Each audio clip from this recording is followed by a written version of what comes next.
ओम अज्ञानतिमिरान्धस्य ज्ञानञ्जनशलाकया चक्षुरुन्मिलितमेन तस्मै श्रीगुरुवे नमः। श्रीचैतन्यमनोभीष्टं स्थापितं येन भूतले स्वयं रूपकदा मह्यं ददाति स्वपदान्तिकं वन्देऽहं श्रीगुरु श्रीयुतपदकमलं श्रीगुरून् वैष्णवाचं श्रीरूपं साग्रजातं सगण रघुनाथान्वितं तं सजीवं साद्वैतं सावधूतं परिजनसहितं कृष्णचैतन्यदेवं श्रीराधाकृष्णपादान् सगणललिता श्रीविशाखान्विताश्च नारायणं नमस्कृत्यं नरं चैव नरोत्तमं देवीं सरस्वतीं व्यासं ततो जयमुदीरयेत्। सुन्वतां स्वकथा कृष्ण पुण्यश्रवणकीर्तनं हृदयन्तस्तु विभद्राणि विदनोति सुरसतां नष्टप्रायेषु भद्रेषु नित्यं भागवत सेव्या भगवती उत्तम श्लोके भक्तिर्भवति नैष्टिकी तदा रजस्तमो भावः काम लोभादेश्चेत् एतेन निरावृद्धं स्थितस्थितिः प्रसिद्धति। एवं प्रसन्न मनसो भगवद्भक्ति योगता भगवत तत्व विज्ञान मुक्त संगस्य जायते विद्यन्ते हृदयं ग्रन्थि छिद्यन्ते सर्वसंशयं क्षीयन्ते चास्य कर्माणि दृष्ट्वा एवात्मनेश्वरे जन्माद्यस्य धर्म प्रोजितोकटपो नत्रो परमो निर्मलस्राणां सतां वेद्यं वास्त्रमत्र वस्तु सिद्धं तापत्रय उन्मूलनं श्रीमद्भागवतं महामुनि कृतं किमुपरेरीश्वरं संघो रुद्यति कृतिभिः सुतक्षणात् निगम कल्पतरु गलितं फलं सुखमुखाद्रव्यमति संयुतं पिबत भागवतं रसमाल्यं मूर्खो रसिका भूमिभावुक सच्चिदानंद रूपाय विसुत्पत्ति हेतवे तापत्रय विनाशाय श्रीकृष्णाय वयं नमः। संसार सागरे मग्नं मग्नं दीनं मा करुणानिधि कर्मग्राह कृतांगं मामुद्दभवान् श्रीमद्भागवतम् आख्यानं प्रत्यक्षं कृष्णैः स्वीकृतोऽस्मयानाथं मुक्तार्थं भवसागरे मनोरथो मदीयं सफलं सर्वथा निर्विघ्नेनैव कर्तव्यं दासोऽहं तं केशवं सुखरूपं प्रबोधज्ञं सर्वशास्त्रं विशारदम् एतत्कथा प्रकाशेन मज्ञानाविनाशेय भवे भवे यथा भक्ति पादयोस्तु विजायते तथा कृष्ण देवेश्य नाथस्तु मोहितं प्रभु नाम संकीर्तनं यस्य सर्वपापप्रणाशनं प्रणामो दुःखशमनं तं नमामि हरिपरम् आराध्यो भगवान् ब्रजेशतन्यो तद्धाम वृन्दावनं रम्या काचिदुपासना ब्रजवधू वर्गेण या कल्पिता श्रीमद्भागवतं प्रमाणमूलं प्रेमोपमार्थो महान् श्री चैतन्य महाप्रभु मदमिदं तत्रादरुणापर हे कृष्ण करुणा सिंधु दीनबंधु जगतपतये गोपेश गोपिका कांत राधाकांत नमस्तुते तप्त कांचन गौरांगे श्री राधे वृंदावनेश्वरी वृषभानुसुते देवी प्रणमामि हरिप्रिये वाञ्छाकल्पतरुभ्यश्च कृपा सिन्धुभ्येव च पतितानां पावनेभ्यो वैष्णवेभ्यो नमो नमः। जय श्री कृष्ण चैतन्य प्रभु नित्यानंद श्री अद्वैत गदाधर श्रीवासादि श्री गौर भक्तवृंद हरे कृष्णा कृष्ण कृष्णा हरे हरे हरे राम राम राम हरे हरे। तो इसमें आज हम लोग वसंत संख्या 3 अध्याय संख्या 3 और श्लोक संख्या 20 नंबर पढ़ना है। 19 नंबर बोलते हैं भगवान अपि विश्वात्मा लोक वेदम पथानुगम कामान सी सेवम द्वातव्यम सक्तम साख्यम स्थितम। उसी के साथ साथ भगवान ने समाज के वैदिक रीति रिवाजों का दृढ़ता से पालन करते हुए द्वारकापुरी में जीवन का भोग किया और सांख्य दर्शन प्रणाली के द्वारा प्रतिपादित वैराग्य और ज्ञान में स्थिर थे। श्री भगवान ने धर्म के पुत्र महाराज युधिष्ठिर को 3 अश्वमेध यज्ञ संपन्न करने हेतु प्रेरित किया और उन्होंने भगवान श्री कृष्ण का निरंतर अनुगमन करते हुए अपने छोटे भाई की सहायता से पृथ्वी की रक्षा की और उसका भोग किया। तो ये कथा जो है विदुर को मैं उद्धव जी सुना रहे हैं, ठीक है ना। उद्धव जी की भेंट जो है मैं विदुर से होती है, विदुर से होती है और विदुर जो है भगवान श्री कृष्ण के परिवार के और पांडवों के परिवार के और धृतराष्ट्र के परिवार का हालचाल पूछते हैं, क्योंकि विदुर जो है लंबे समय से तीर्थ यात्रा पर थे। तो परिवार के सदस्यों का और पांडवों के सदस्यों का और जो है भगवान श्री कृष्ण के सदस्यों का हालचाल पूछना इनका किससे? उद्धव जी से। तो उद्धव जी पहले भगवान श्री कृष्ण का की लीलाओं का वर्णन करते हैं कि भगवान श्री कृष्ण ने क्या क्या लीलाएं संपन्न की इस धराधाम पर, उसका वर्णन उद्धव जी विदुर जी के सामने करते हैं। तो हमने बहुत सारे क्लास में भगवान की लीलाओं का वर्णन किया है। अब वृंदावन के बाहर जो भगवान की लीलाएं, जैसे मथुरा लीला है, द्वारका लीला है, कुरुक्षेत्र की लीला है, उसका वर्णन विदुर जी के सामने करते हैं उद्धव जी। बता रहे हैं कि युधिष्ठिर महाराज को पहले चक्रवर्ती सम्राट के रूप में प्रतिष्ठित करते हैं हस्तिनापुर के राज्य में, और फिर उनको 3 अश्वमेध यज्ञ करने के लिए उनको प्रेरित करते हैं, और फिर जाकर निरंतर भगवान का श्री कृष्ण का अनुगमन करते हुए वो छोटे भाइयों की सहायता से पृथ्वी की रक्षा किया युधिष्ठिर महाराज ने और उसका भोग किया। अब फिर आगे भगवान द्वारका के लिए प्रस्थान कर जाते हैं।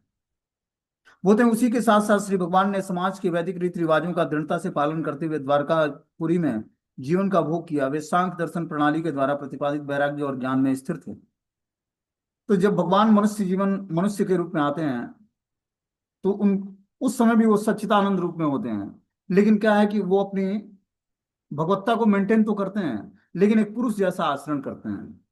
समझ रहे हो बात को? तो पुरुष जैसा आचरण भगवान ने किया, बोल रहे हैं कि वैदिक रीति रिवाजों का दृढ़ता से पालन किया उन्होंने।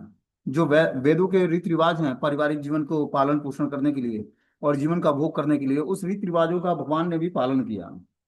और क्या किया, सांख्य दर्शन प्रणाली जो कि भगवत गीता का ज्ञान है, उससे भी वैराग्य और ज्ञान में स्थिर रहा है। होते जब महाराज युधिष्ठिर पृथ्वी के सम्राट थे तो भगवान श्री कृष्ण द्वारका के राजा थे और द्वारकाधीश कहलाते थे।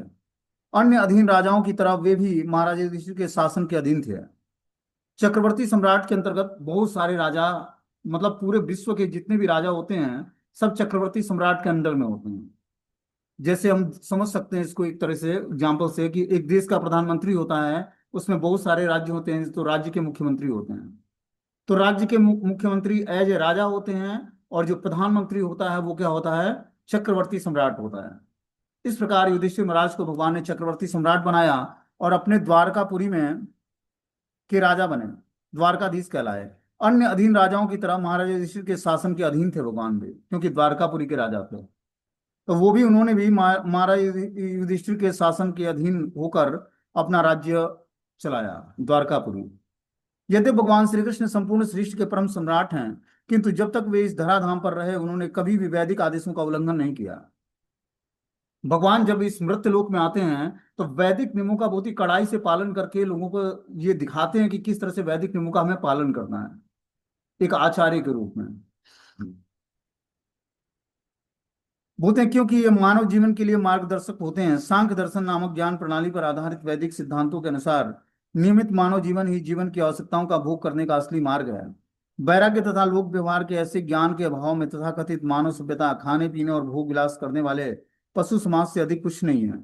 श्री भगवान अपनी इच्छा अनुसार स्वतंत्र रूप से कार्य कर सक रहे थे, फिर भी उन्होंने अपने व्यवहारिक दृष्टांत द्वारा ऐसा जीवन बिताने की शिक्षा दी जो वैराग्य तथा ज्ञान के सिद्धांतों के विरुद्ध न था। इस प्रकार भगवान ने जो सांख्य दर्शन प्रणाली, जो भगवान ने भगवत गीता का दूसरा अध्याय बताया वो सांख्य योग का वर्णन, उसके अनुसार उन्होंने वैराग्य और ज्ञान का अनुशीलन करा अपने जीवन में। और इस प्रकार बता रहे हैं कि मानव सभ्यता के अनुसार वैराग्य और लोक व्यवहार के ऐसे ज्ञान के अभाव में तथाकथित मानव सभ्यता खाने पीने और भोग विलास करने वाले पशु समाज से अधिक कुछ नहीं है। श्री भगवान अपनी इच्छा अनुसार स्वतंत्र रूप से कार्य करते हैं, फिर भी उन्होंने अपने व्यवहारिक दृष्टांत द्वारा ऐसा जीवन बिताने की शिक्षा दी जो वैराग्य और ज्ञान के सिद्धांतों के विरुद्ध न था। तो भगवान इस व्रत लोक में आते हैं तो एक ऐसे सारे वैदिक नियमों का पालन भगवान भी करते हैं और अपने आचरण से दिखाते हैं कि किस तरह से व्यक्ति को ज्ञान और वैराग्य के सिद्धांतों के विरुद्ध कोई कार्य नहीं करना है। उन्होंने ज्ञान और वैराग्य की प्राप्ति जीवन की वास्तविक पूर्णता है, जैसा कि सांख्य दर्शन में विस्तार पूर्वक प्रतिपादित किया गया है। ज्ञान का अर्थ होता है यह जानना कि मनुष्य योनि का जीवन ध्येय भौतिक अस्तित्व के सारे संकटों को समाप्त करना है और शारीरिक आवश्यकताओं की नियमित रूप से पूर्ति करने के बावजूद मनुष्य को ऐसा पाश्विक जीवन से विरक्त होना है। वैदिक नियम जो है, जो वेदों के सिद्धांत हैं, वो हमें पाश्विक जीवन से ऊपर उठाते हैं, मतलब पशुवत जीवन से हमें ऊपर उठाते हैं और हमारे इंद्रिय भोग की इच्छाओं को रेगुलेट करते हैं। इसीलिए पहले हमें वैदिक नियमों का पालन करना चाहिए, तब जाकर व्यक्ति मनुष्य की कैटेगरी में आता है। वैदिक नियम क्या है कि हमें सुबह उठकर जो है स्नान करना चाहिए सूर्योदय होने से पहले। फिर देवताओं की जो अलग अलग तरीके से देवताओं की उपासना कोई करता है, ये वेदों के नियम है। प्रॉपर तरीके से माता पिता का रिस्पेक्ट करना है, पारिवारिक जीवन में रहते हुए धर्म अर्थ काम मोक्ष को रेगुलेट करना है। ये सब वैदिक नियम है, वेदों के नियम है। वेदों के नियम से जब हम ऊपर उठते हैं तो हमारे लिए भक्ति उन्मुखी नियम होते हैं जो हमें भक्ति की तरफ प्रोग्रेस दिला पाए। क्योंकि वेदों का अंत जहाँ होता है वहीं से भगवान श्री कृष्ण का ज्ञान शुरू होता है। वेद का जहाँ अंत होता है इसका मतलब आपने संपूर्ण रूप से भगवान श्री कृष्ण को परम पुरुष परम भगवान के रूप में स्वीकार कर लिया। अब वहां से जब आपने परम पुरुष के और परम भगवान के रूप में श्री कृष्ण को स्वीकार कर लिया, वहां से आपके लिए वैदिक ज्ञान समाप्त हो गया। अब आपके लिए भगवत गीता का ज्ञान शुरू होगा। भगवत गीता का ज्ञान आप धारण करके धीरे धीरे ऐसी स्थिति प्राप्त करोगे, अपने धर्म अर्थ काम मोक्ष को रेगुलेट करके भगवान के रास्ते पर, आध्यात्म के रास्ते पर आगे निकल जाओगे। और फिर जाकर सर्वधर्मान परित्यज्य मामेकम शरणं व्रज अहम त्वं सर्व पापेभ्यो मोक्षयिष्यामि मा शुचः। कि समस्त धर्मों का परित्याग करके व्यक्ति जो है भगवान श्री कृष्ण की शरण ग्रहण करता है, भगवान उसके समस्त पापों से उसको मुक्ति दिला देते हैं और फिर अपना बना लेते हैं, स्वीकार कर लेते हैं। जब भगवान स्वीकार कर लेते हैं तब वहां से भगवान के श्रीमद् भागवतम का ज्ञान शुरू होता है। और श्रीमद् भागवतम का ज्ञान सुनकर जीवात्मा जो है समस्त पापों से मुक्त हो जाता है। जितने भी भगवान के शुद्ध भक्तों का चरित्र है, उस चरित्रों में से आपका भी चरित्र किसी न किसी भक्त से मिलता जुलता होगा। और उस भक्त के दिए हुए मार्ग निर्देशन के अनुसार आप अपने भक्ति को ऑपरेट करोगे तो धीरे धीरे जिस प्रकार वो श्रीमद् भागवतम का वो करेक्टर भगवत प्राप्ति किया, उसी तरह आप भी उस रास्ते पर चलकर भगवत प्राप्ति कर लोगे। ये भगवान ने श्रीमद् भागवतम के माध्यम से हमें ज्ञान प्रदान किया है। दूसरी बात है, श्रीमद् भागवतम में भगवान के अनंत अवतारों का मतलब 24 अवतारों का वर्णन है। और फिर जाकर कृष्ण के स्वरूप का वर्णन है। कृष्ण की बाल लीलाओं से लेकर द्वारका तक की लीलाएं, भगवान श्री बलराम की लीलाएं, ये सब हमें उसमें मिलता है श्रीमद् भागवतम के 12वें स्कंद के बीच में। फिर जाकर चैतन्य चरितामृत का ग्रंथ ज्ञान शुरू होता है। जब व्यक्ति नाम संकीर्तनम यस्य सर्व पाप प्रणाशनम, जब नाम संकीर्तन शुरू करता है और अपने समस्त पापों को भगवान को प्रणाम करके नष्ट कर देता है, तब वहां से चैतन्य भागवत की कथा शुरू होती है, चरितामृत। तब वो भगवान चैतन्य महाप्रभु को जानने की उसके अंदर योग्यता आती है, जब वो नाम संकीर्तन करता है। तो इस प्रकार हमें क्या करना पड़ेगा, क्रम वाइज धीरे धीरे अपने जीवन में ग्रोथ करना पड़ेगा। जैसे मैंने बताया कि जो है मुसलमान कुरान पढ़ के, सिख बाइबल गुरु ग्रंथ साहब पढ़ के, और ईसाई जो है कुरान क्या उसका ग्रंथ है, बाइबल है। और अपने में 4 वेद हैं। तो जब ब्राह्मण जो हिंदू है वो 4 वेदों का अध्ययन कर लेता है, मुसलमान जो है कुरान पढ़ लेता है, और सिख जो है अपना गुरु ग्रंथ साहब, और क्रिश्चियन जो है बाइबल पढ़ लेता है, उसको फॉलो करता है, तब वो धीरे धीरे अगले जीवन में सनातन धर्म में अपलिफ्ट होता है और सनातन धर्म में आएगा और कृष्ण को भगवान के रूप में स्वीकार करेगा।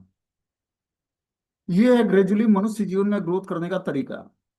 मनुष्य जीवन एक ऐसा प्लेटफॉर्म है जहां से आप निकृष्ट जीवन में भी जा सकते हो और उत्कृष्ट जीवन भी स्वीकार कर सकते हो। ऊपर के लोगों को भी जा सकते हो और निम्न लोगों को भी जा सकते हो। और यहाँ तक कि इस प्लेटफॉर्म से आप भगवान के धाम भी जा सकते हो।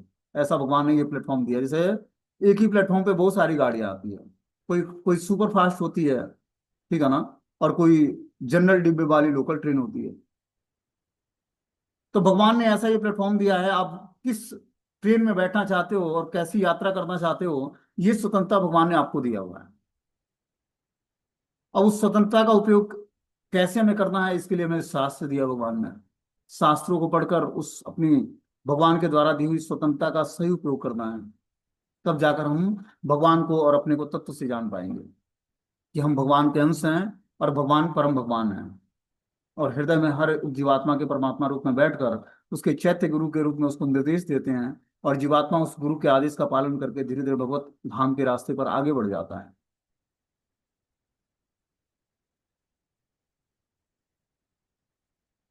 बोलते हैं यहाँ पर कि वैराग्य तथा लोक व्यवहार के ऐसे ज्ञान के अभाव में तथाकथित मानव सभ्यता बस खाने पीने और भोग विलास करने वाले पशु समाज से अधिक कुछ नहीं है। हम देखते हैं कि जो है वैराग्य और लोक व्यवहार के ऐसे ज्ञान के अभाव में, कि लोक व्यवहार कैसे करना है, समाज में अपना व्यवहार कैसे प्रस्तुत करना है, और वैराग्य के नियमों का पालन कैसे करना है, इस ज्ञान के अभाव के कारण मनुष्य बस खाने पीने और भोग विलास करने में पशु समाज की ही तरह है। श्री भगवान अपनी इच्छा अनुसार स्वतंत्र रूप से कार्य कर रहे थे, फिर उन्होंने अपने व्यवहारिक दृष्टांत द्वारा ऐसा जीवन बिताने की शिक्षा दी जो वैराग्य और ज्ञान के सिद्धांतों के विरुद्ध न था। ज्ञान तथा वैराग्य की प्राप्ति जीवन की वास्तविक पूर्णता है, जैसा कि सांख्य दर्शन में विस्तार पूर्वक प्रतिपादित किया गया है।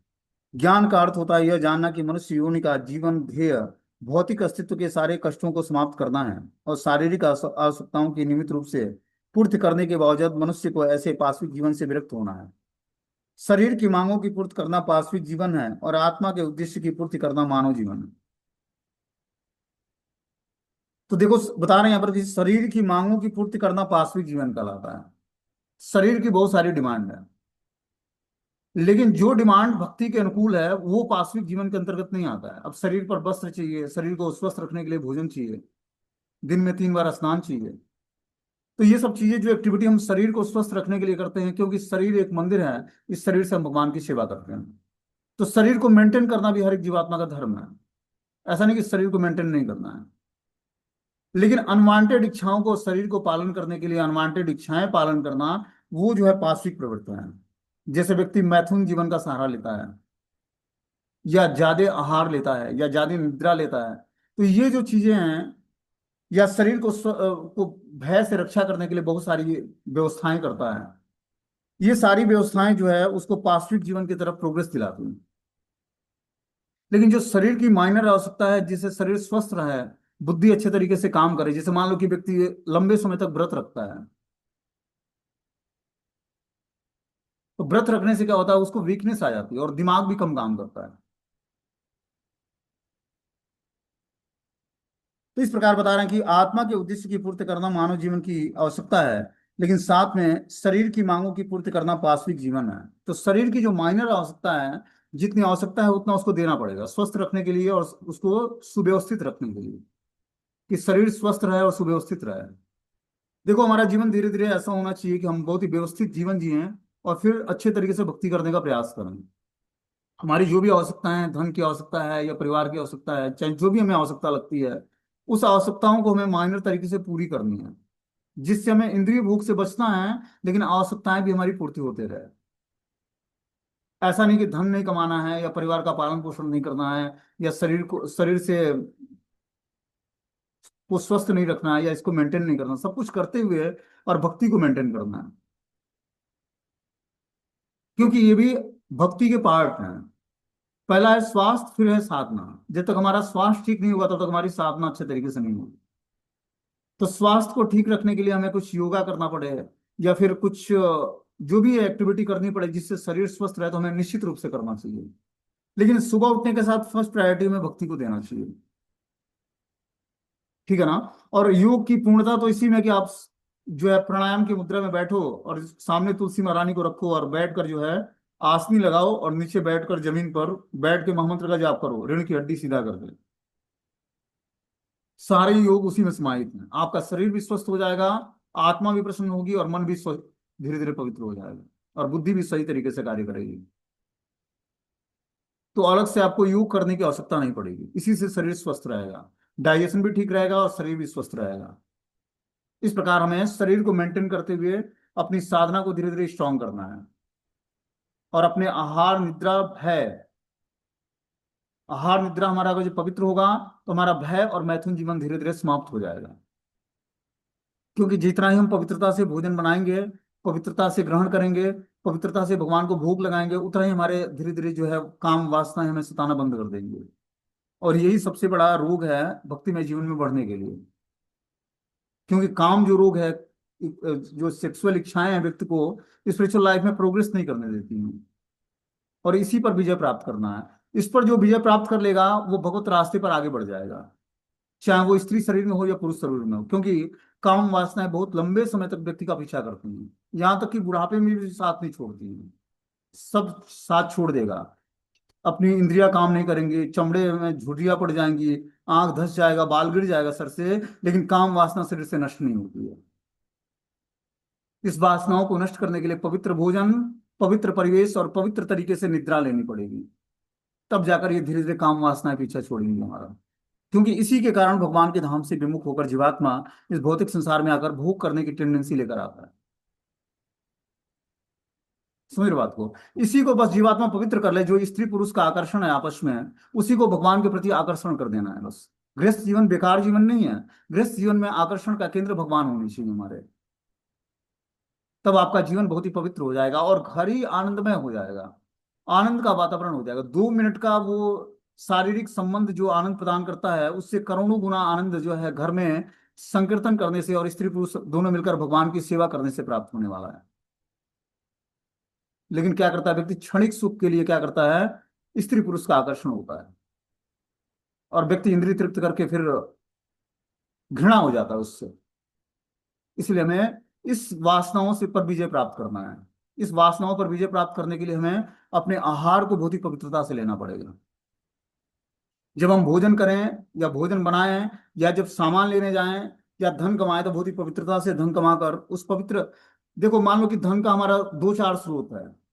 कुछ ऐसे स्रोत होते हैं जिससे हम किराया लेते हैं या कुछ टैक्स वसूल करते हैं, उससे कितने लोग अपनी परवरिश करते हैं। उस धन को हमें अपने घर के मेंटेनेंस में लगाना चाहिए। जो किराए का धन है या जो ईमानदारी से मेहनत करके कमाया हुआ धन है, उससे हम ठाकुर जी की सेवा कर रहे हैं, उसी से अपना भगवान का भोग बनाएं और वही भोग प्रसाद के रूप में स्वीकार करें। क्या? जो पवित्रता से किया हुआ, मेहनत करके कमाई किया हुआ इनकम है, उससे। न कि निःशुल्क बैठे बैठे किराया आ रहा है, उसी से हमने भोजन बनाया, भगवान को भोग लगाया और वही खाया, तो उसी तरह की मेंटालिटी डेवलप होगी अपने अंदर। ये सब काम क्षत्रियों का है। और जब तक हमारे अंदर ब्राह्मणिकल गुण नहीं आएंगे तब तक हमारा हम स्पिरिचुअल लाइफ को मेंटेन नहीं कर पाएंगे। इसलिए ईमानदारी से धन कमाकर और भगवान के भाव में परचेजिंग करनी है। जो भी मार्केट से परचेज करके लाना है वो बहुत ही पवित्र कॉन्सियसनेस में लाना है कि हमें भगवान के लिए, भोग के लिए ले जा रहे हैं। इसलिए मार्केटिंग करने भी जाएं हम तो पूरा स्नान करके, तिलक धारण करके, पवित्रता से माला जप करते हुए जाएं और सामान परचेजिंग करें और ले आएं। आपकी कॉन्सियसनेस उस समय भी पवित्र होगी। फिर आप स्नान करके भोजन बनाते हो, पवित्र कॉन्सियसनेस में लेक्चर सुनते हुए या नाम जप करते हुए, तब जाकर भोजन पवित्रता से बनेगा। देखो कितना ये छोटे से सूक्ष्म सूक्ष्म विज्ञान है और कितना बड़ा इसका प्रॉफिट है, मैं अभी बताऊंगा। आपने पवित्रता से भोजन बनाया, भगवान के सामने भोग लगाया, उसको पवित्र तरीके से मंत्र पढ़ा, वहां पर बैठकर जो है घंटी डुलाते भगवान के लिए पर्दा लगा दिया, वहां पर बैठ के नाम संकीर्तन करो या गायत्री मंत्र का जाप करो या महामंत्र का जाप करो। फिर 15 मिनट 20 मिनट वेट करके फिर भगवान के सामने से थाली हटाओ, उसको भोजन में मिक्स करो, भगवान की थाली को धो और रख दो उसको। भगवान की थाली अलग होनी चाहिए भोग लगाने वाली। उसको रख के उसके बाद फिर प्रसाद को है प्रेम पूर्वक धरती पर आसनी लगाकर और ग्रहण करना चाहिए। कैसे? पूर्ण रूपेण कृष्ण भावना भावित होकर। तब जाकर आपकी चेतना जो है धीरे धीरे उत्कृष्ट होगी और बहुत जल्दी आप भक्ति में जीवन में आगे बढ़ जाओगे।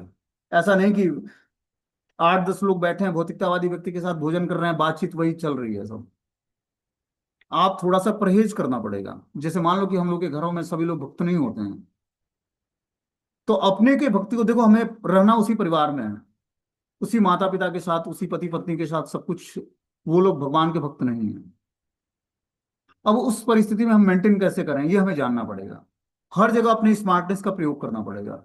जब तक स्मार्टनेस का प्रयोग नहीं करोगे तब तक भक्ति को मेंटेन नहीं कर पाओगे। हमें थोड़ी देर लेट भोजन कर लें या पहले कर रहे हैं, इसमें कोई पति पत्नी का भेद नहीं है। आप प्रसाद ग्रहण करते हो तो पति बाद में भी खाएगा तो कोई दोष नहीं है इसमें। आप टाइम से पहले, कि हमारा नींद सुबह अच्छे तरीके से खुल जाए, मंगला आरती से पहले मैं फ्रेश हो लूँ आराम से। और इसमें कोई पति पत्नी का, जैसे भौतिक संसार में क्या होता है कि व्यक्ति जब पति खा लेता है तब पत्नी भोजन करती है, ये सब नियम भक्ति के लिए नहीं है। भक्ति में जो आपके लिए अनुकूल से संकल्पम प्रतिकूल से वर्जनम, जो अनुकूल चीजें हैं उसको स्वीकार करिए, प्रतिकूल चीजों का वर्जन करिए। अब वो भगवान का भक्त नहीं है, अब उसके लिए आपको वेट नहीं करना है। आपको प्रसाद ग्रहण करके अपनी थाली धोकर रख देना है और वो आए तो उनको भोजन निकाल कर दे देना है बस। उनके साथ, उनका साथ देने के लिए 2-4 चम्मच कुछ अलग चीजें खा सकते हैं बस। इस तरह से अपने भक्ति को मेंटेन करना पड़ेगा, इसमें कोई दोष नहीं लगेगा आपको, क्योंकि आपने कृष्ण के लिए किया है। और इस तरह से हमें धीरे धीरे पवित्रता मेंटेन करनी होगी। आप जब तक पवित्रता मेंटेन नहीं करोगे तब तक स्पिरिचुअल लाइफ को अच्छे तरीके से समझ नहीं पाओगे। और सबको आगे जाकर प्रचार करना है, भगवत गीता भागवतम पढ़कर सुनकर और लोगों को बताना है। हमें हमेशा क्लास ही सुनना नहीं है, क्लास लेना भी है, लोगों को बताना भी है। ये हम सबकी रिस्पॉन्सिबिलिटी है। 2-4 सालों में जब हमारी सेकेंड इनिशिएशन होगा, गायत्री मंत्र में दीक्षा होगी, तो सबको क्या करना है? प्रचार करना है, श्री विग्रहों की सेवा करनी है। ये सब रिस्पॉन्सिबिलिटी लेनी पड़ेगी। तब जाकर हम धीरे धीरे स्पिरिचुअल लाइफ में एडवांसमेंट करेंगे। जब हम भगवान को ग्लोरीफाई करेंगे तब हमारा और अच्छे तरीके से शुद्धिकरण होगा। तो इस प्रकार हमें स्पिरिचुअल लाइफ को मेंटेन करना पड़ेगा पूरे जीवन भर। क्योंकि जब हम प्रचार करेंगे तो हमारी शास्त्र पढ़ने में रुचि जागृत होगी, शास्त्रों को अंडरस्टैंड करने में हमारी रुचि जागृत होगी, बुद्धि का विकास होगा, बातचीत करने की शैली अच्छी होगी। ठीक है ना? इस तरह से हमें लास्ट शर्म धीरे धीरे हम छोड़ पाएंगे। यहाँ पर लास्ट शर्म का कोई स्थान नहीं है स्पिरिचुअल लाइफ में। यहाँ पर सब भगवान के जन हैं। आप भगवान के धाम में जाकर शर्माओगे वहां पर तो सेवा क्या करोगे? वहां भी स्त्री पुरुष होते हैं, वहां पर शर्माना नहीं होता है किसी से, किसी को। वहां पर सभी लोग उदार भाव से भगवान की सेवा कर, हर एक जीवात्मा भगवान के धाम में यूनिक अपने पोजीशन में, वास्तविक स्वरूप में होता है। तो हमें क्या करना पड़ेगा? भक्तों के बीच में सब कुछ रहते हुए भक्ति को मेंटेन करने के लिए ये सब चीजें छोड़नी पड़ेंगी जो हमारे अंदर कमियां हैं, जो भौतिक संसार में हम मेंटेन करते हैं। ये स्पिरिचुअल लाइफ में, आध्यात्मिक जीवन में, अब हम गुरु से शर्माएंगे या भक्तों से शर्माएंगे तो हम भक्ति क्या करेंगे? हाँ, उन चीजों का हमें मर्यादित जीवन जीना है। जो वैष्णव कल्चर है, माताओं को साड़ी पहनना है, प्रभु जी लोगों को धोती कुर्ता पहनना है, तिलक धारण करना है, और भी जो माताओं के लिए इंस्ट्रक्शन है शास्त्रों के अनुसार उसको फॉलो जरूर करना है। लेकिन बातचीत करना है एक मर्यादित लहजे में, वो सब चीजें हमें मेंटेन करते हुए, और क्या करना है, भक्ति को अच्छे तरीके से सीखना समझना और प्रचार करना है। आप कृष्ण के लिए कार्य कर रहे हो, इसमें शर्माना किस बात का है? भगवान की प्रसन्नता के लिए कार्य कर रहे हो, भगवान से के जनों से बात कर रहे हो, इसमें शर्माना नहीं है। हमें बोल्ड होकर क्या करना है, हर चीजों को समझना है, और समझकर क्वेश्चंस पूछने हैं, और क्या करना है, लोगों को बताना है आगे। पहले अपनी अंडरस्टैंडिंग ठीक करनी है शास्त्रों पर, और फिर लोगों को प्रचार करना है। अपने अंदर जो कमी है, लैंग्वेज में प्रॉब्लम है, चाहे जो भी समस्याएं हैं, उसको ठीक करना है धीरे धीरे। तब जाकर हमारा आध्यात्मिक विकास होगा। लैंग्वेज कैसे ठीक होगी? जब हम अच्छे तरीके से महामंत्र का जाप करेंगे और भगवान से प्रेयर करेंगे। क्योंकि देखो, अलग अलग व्यक्ति अलग अलग स्टेट से बिलोंग करता है, सबकी लैंग्वेज में थोड़ा बहुत चेंजेज होता है। हरियाणा की लैंग्वेज कुछ और है, यूपी का कुछ और है, बिहार का कुछ और है, बंगाल का कुछ और है, और उड़ीसा का कुछ और है। जैसे जो स्टेट है, हर जगह का कल्चर, हर जगह का संस्कार, और हर जगह जगह के लैंग्वेज अपने अलग अलग हैं। तो वहां जाकर सबको एक ही डेस्टिनेशन प्राप्त करना है। वहां पर ये नहीं देखा जाए कि आप उड़ीसा से आए हो, या बंगाल से हो, कि बिहार से हो, कि यूपी से हो, कि कहाँ से हो। डेस्टिनेशन एक ही है, गोल एक ही है हम सबका, जाना एक ही जगह पर है। वहां कोई लैंग्वेज का फर्क नहीं होगा, वहां तो सभी दिव्य सेवा में ब्रज भाषा में भगवान से बातचीत कर रहे होंगे। तो हमें क्या करना है, जो भी हमारे अंदर कमियां हैं या हमें कमी लगता है, उस कमी को दूर करने के लिए महामंत्र का ध्यान पूर्वक जाप करेंगे। हमारे अंदर धीरे धीरे जो हृदय की दुर्बलता हमारी नष्ट हो जाएगी, और फिर जाकर हम अच्छे तरीके से भक्ति को समझ पाएंगे, मेंटेन कर पाएंगे। बोलते हैं स्निग्ध स्मिताम अवलोकेन वाचाम पीयूष कल्पयाम चरित्रेण न घेनसी निकेतन चात्मनः। वे वे वहां पर लक्ष्मी देवी के निवास रूप में अपने दिव्य शरीर में सदा की तरह अपने सौम्य तथा मधुर मुस्कान युक्त मुखारबिंद, अपने अमृतमय वचनों द्वारा, अपने निष्कलंक चरित्र चरित्र से युक्त होकर रह रहे थे। कौन? भगवान श्री कृष्ण जो है, बता रहे हैं कि अपनी लक्ष्मी देवी के निवास रूप में अपने दिव्य शरीर में सदा की तरह अपने सौम्य और मधुर मुस्कान युक्त मुखारबिंद, अपने अमृतमय वचनों तथा अपने निष्कलंक चरित्र से युक्त होकर रह रहे थे। भगवान अपने धाम में, गोलोक वृंदावन धाम या द्वारका धाम में, भगवान अपनी लक्ष्मी देवियों के साथ निवास करते, जो कि दिव्य शरीर में सदा सौम्य और मधुर मुस्कान युक्त मुखारबिंद था भगवान का, और अमृतमय वचनों वचन तथा निष्कलंक चरित्र से युक्त था। ये भगवान का चरित्र था। तो देखो, जैसे जैसे हम भगवान का भक्ति में करके भगवान का चिंतन करते हैं, वैसे वैसे भगवान की जो दिव्य क्वालिटियां हैं अपने अंदर भी आने लगती हैं। जैसे जैसे हम वासना के प्लेटफॉर्म से अपने को ऊपर उठाएंगे, और भगवान की शुद्ध भक्ति को जानने की अपने अंदर योग्यता लाएंगे, वैसे वैसे हमारे अंदर दिव्य शरीर की में तेज जागृत होगा, सौम्यता आएगी, मधुर मुस्कान युक्त मुखारविंद होगा, और अमृतमय वचन होंगे, और निष्कलंक चरित्र होगा। इन सब चीजों को डेवलप करने के लिए व्यक्ति को क्या करना पड़ता है? भगवान के भक्ति को मेंटेन करने के साथ साथ भगवान के दिव्य लक्षणों का चिंतन करना होता है। तब ये सारे दिव्य लक्षण आपके अंदर आएंगे। जैसे जैसे पवित्रता बढ़ती जाएगी, प्योरिटी बढ़ती जाएगी, और आध्यात्मिक जीवन में आप बढ़ते जाओगे, भगवान का चिंतन करने की आपके अंदर इच्छा जागृत होगी, वैसे वैसे आप आध्यात्मिक जीवन में प्रोग्रेस करते जाओगे। बोलते हैं, पिछले श्लोक में बताया गया कि सांख्य दर्शन के सत्यों में स्थित भगवान श्री कृष्ण सभी प्रकार के विषयों से विरक्त थे। प्रस्तुत श्लोक में यह बताया गया कि वे लक्ष्मी देवी के निवास हैं। ये दोनों बातें तनिक भी परस्पर विरोधी नहीं है। भगवान श्री कृष्ण निकृष्ट बहिरंगी प्रकृति की विविधता से विरक्त हैं, किंतु वे आध्यात्मिक प्रकृति या अपनी अंतरंग शक्ति का नित्य आनंदमय भोग करते हैं।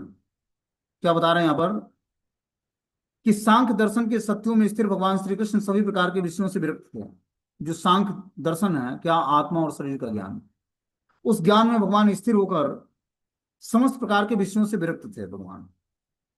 जो विषय वासनाएं हैं उससे विरक्त थे, जबकि 16,108 पत्नियां थी भगवान की, और भगवान पूर्ण रूप में ब्रह्मचारी थे। तो गृहस्थ आश्रम में रहने वाला व्यक्ति भी ब्रह्मचारी बन सकता है, ब्रह्मचर्य नियमों का पालन कर सकता है। क्या? वो जो संतति उत्पन्न करने के लिए जो शारीरिक संबंध बनता है स्त्री पुरुष के बीच में, बस उतना ही गृहस्थ जीवन के लिए छूट है। बाकी और टाइम उसको क्या करना है? भगवत भजन करना है। ये लिमिटेड हमें मिला है, कुछ भगवान के द्वारा हमें छूट मिली है जो हम गृहस्थ आश्रम स्वीकार करके और इंद्रिय भोग की वासनाओं को तृप्त करना चाहते हैं। ये हमें लिमिटेड छूट मिली है। धीरे धीरे इन वासनाओं पर विजय प्राप्त करना है, जीवा पर, उदर पर, उपस्थ पर। जैसे जीवा कंट्रोल में आएगी वैसे उदर और उपस्थ के भी कंट्रोल हो जाएंगे। जीवा से हम प्रसाद लेते हैं, प्रसाद हमें धीरे धीरे नॉर्मली प्रसाद लेना है। प्रसाद मतलब ज्यादा मिर्च मसाला या तेल फ्राई किया हुआ मसाला दार भोजन ना हो। बहुत ही सॉफ्ट और सौम्य भोजन जब हम ग्रहण करेंगे तो धीरे धीरे हमारे सेंसेस सारे कंट्रोल में आ जाएंगे, बुद्धि अच्छे तरीके से कार्य करने लगेगी। समझ रहे हो बात को? तो इस तरह में भक्ति को मेंटेन करने के लिए कुछ तपस्याएं करनी पड़ेंगी। हमारा जितना ही आहार पवित्र होगा उतना ही हमारी निद्रा निद्रा पवित्र होगी। और आहार और निद्रा के पवित्र होने से हमारा विहार, विहार मतलब आहार विहार, विहार मतलब क्या बोलते हैं कि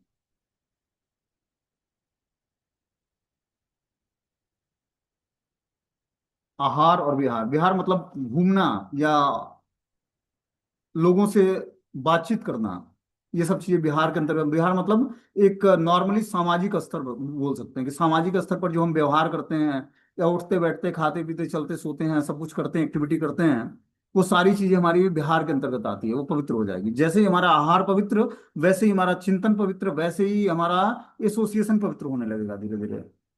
ये सब चीजें आपके आहार पे डिपेंड करता है। जितना ही आप आहार पवित्रता से लोगे उतना ही आपका बिहार पवित्र हो। बिहार मतलब आपका जो एटमॉस्फियर है, वातावरण है, वो धीरे धीरे पवित्र होने लगेगा।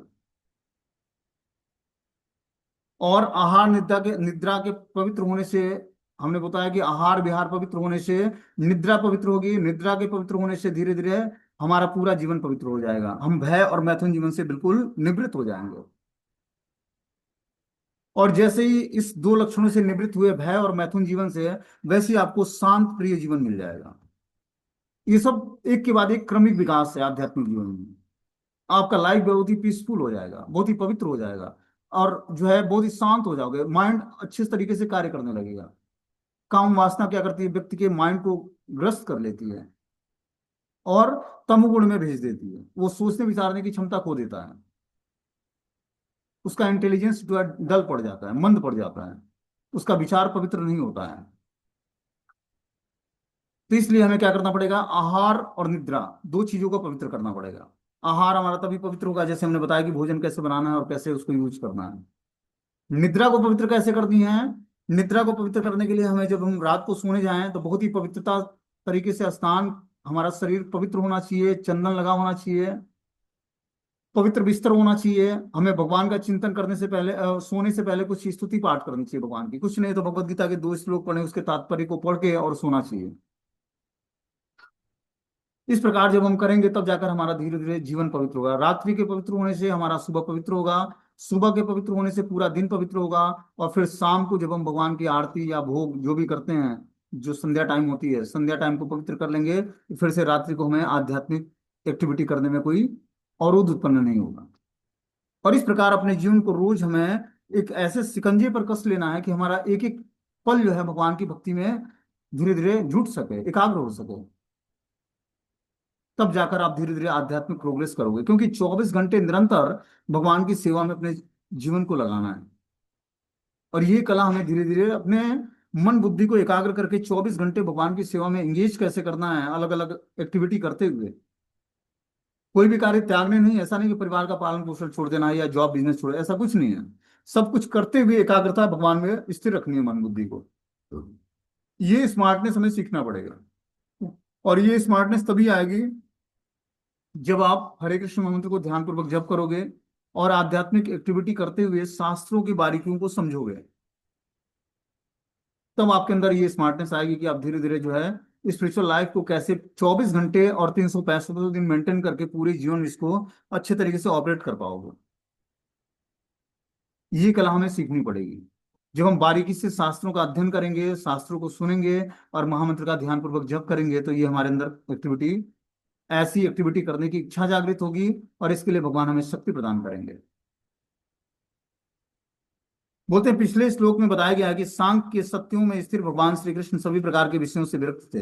प्रस्तुत इस श्लोक में ये बताया जा रहा है कि वो लक्ष्मी देवी के निवास हैं। ये दोनों बातें तनिक भी परस्पर विरोधी नहीं है। भगवान श्री कृष्ण निकृष्ट बहिरंग प्रकृति की विविधताओं से विरक्त हैं, किंतु वे आध्यात्मिक प्रकृति अपनी अंतरंग शक्ति का नित्य आनंदमय भोग करते हैं। जो अल्पज्ञ है वे बहिरंगी या अंतरंगी शक्तियों के इस अंतर को नहीं समझ पाते हैं। श्रीमद् भगवद गीता के अंतरंग शक्तियों को परा प्रकृति कहा गया है। विष्णु पुराण में भी श्री विष्णु की अंतरंगी शक्ति को पराशक्ति कहा गया है। श्री भगवान कभी भी पराशक्ति की संगति से विलग नहीं होते। इस पराशक्ति का, इसकी अभिव्यक्ति का वर्णन ब्रह्म संहिता में आनंद चिन्मय रस प्रतिभा विताविर के रूप में हुआ है।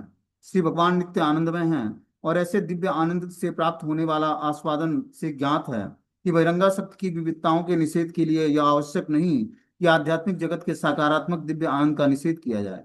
अतः श्री भगवान की सौम्यता, उनकी मुस्कुराहट, उनका चरित्र और उनके संबंधी सारी बातें दिव्य हैं। तो जैसे जैसे हम बहिरंग प्रकृति के चंगुल से छूटकर, बहिरंग प्रकृति क्या है? माया देवी है, दुर्गा देवी।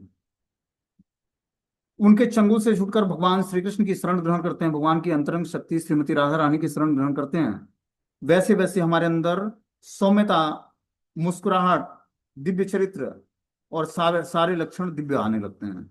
आध्यात्मिक जगत के सकारात्मक भाव उदित होने लगते हैं हृदय में। देखो, आध्यात्मिक जीवन जो हमने रियलाइज किया है या जो पढ़ा है या जो जाना है या जो आप लोगों के सामने प्रस्तुत कर रहा हूं, ये यही इसका निचोड़ निकला कि जितना ही हम शास्त्रों की बारीकियों को समझेंगे, ठीक है ना, और मन बुद्धि को जितना ही भगवान में विषय वस्तुओं से खींचकर भगवान की सेवा में लगाएंगे, उतना ही जल्दी मन और बुद्धि पवित्र होगा और उतना ही जल्दी जो है धीरे धीरे हम आनंद के रास्ते पर आगे बढ़ पाएंगे, हमारा जीवन आनंदमय हो जाएगा। इसके लिए हमें क्या करना पड़ेगा? श्रीमती राधा रानी की शरण ग्रहण करनी पड़ेगी। श्रीमती राधा रानी की शरण हम तभी ग्रहण कर सकते हैं जब हमारे अंदर आध्यात्मिक एक्टिविटी करने की शक्ति हो। आध्यात्मिक एक्टिविटी करने की शक्ति कैसे आती है? जब हम महामंत्र का ध्यान पूर्वक जप करते हैं, ठीक है ना। हर चीजों का निचोड़ क्या है? जाकर महामंत्र पर टिक जाता है कि माँ, बिना नाम संकीर्तन किए हुए जीवात्मा का कभी कहीं भी कल्याण नहीं होना है। इसलिए नाम संकीर्तन को ही हमें फर्स्ट प्रायोरिटी देनी पड़ेगी, ठीक है ना। जितना ही हम अच्छे तरीके से नाम संकीर्तन करेंगे, नाम जप करेंगे, अपने 24 घंटे के जीवन में, रोजमर्रा के जीवन में क्या करना पड़ेगा? 2 घंटे निकालकर महामंत्र को ध्यान पूर्वक जपना पड़ेगा। बिना फोन देखे हुए, बिना कुछ एक्टिविटी करे हुए, बिना किसी से बातचीत किए हुए, बिना किसी चिंतन के ध्यान पूर्वक मंत्र बोलो और ध्यान पूर्वक कान से सुनो। भगवान का चिंतन भी नहीं करना है। सामने तुलसी महारानी को रखो, उन्हीं का चिंतन करते हुए, नाम को ध्यान पूर्वक सुनते हुए और महामंत्र का जाप करो।